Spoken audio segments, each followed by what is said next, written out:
নমস্কার। বিশ্বকবি রবীন্দ্রনাথ ঠাকুরের লেখা কবিতা অন্নমা।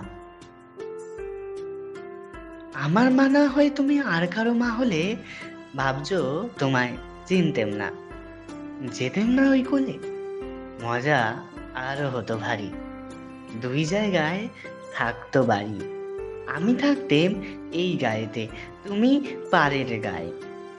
এইখানেতেই দিনের বেলা যা কিছু সব হতো খেলা। দিন ফুরলেই তোমার কাছে পেরিয়ে যেতাম নাই। হঠাৎ এসে পেছন দিকে আমি বলতেম, বল দেখি কে। তুমি ভাবতে চেনার মতো, চিনি নে তো তবু।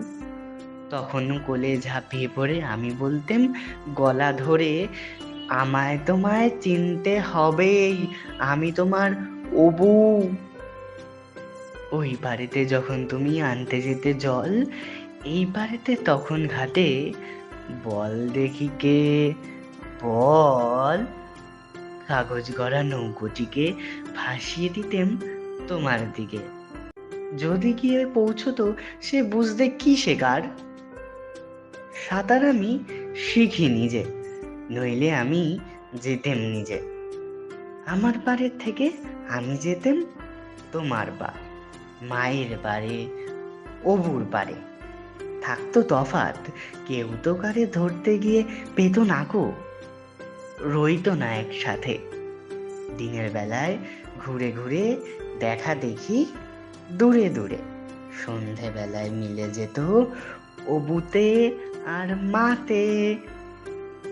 কিন্তু হঠাৎ কোনো দিনে যদি বিপিন মাঝি পার করতে তোমার পারে, নাই হতো মারাজি।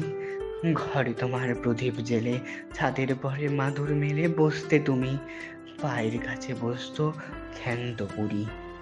উঠতো তারা সাত ভাইতে, ডাকতো শিয়াল ধানের খেতে। উড়ো ছায়ার মতো বাদুর কোথায় যেত উড়ি। তখন কি মা দেরি দেখে ভয় পেতে না থেকে থেকে, পার হয়ে মা আসতে হতোই অবু যেথায় আছে। তখন কি আর ছাড়া পেতে, দিতেম কি আর ফিরে যেতে। ধরা পড়তো মায়ের ওপার, অবুর পাড়ের কাছে।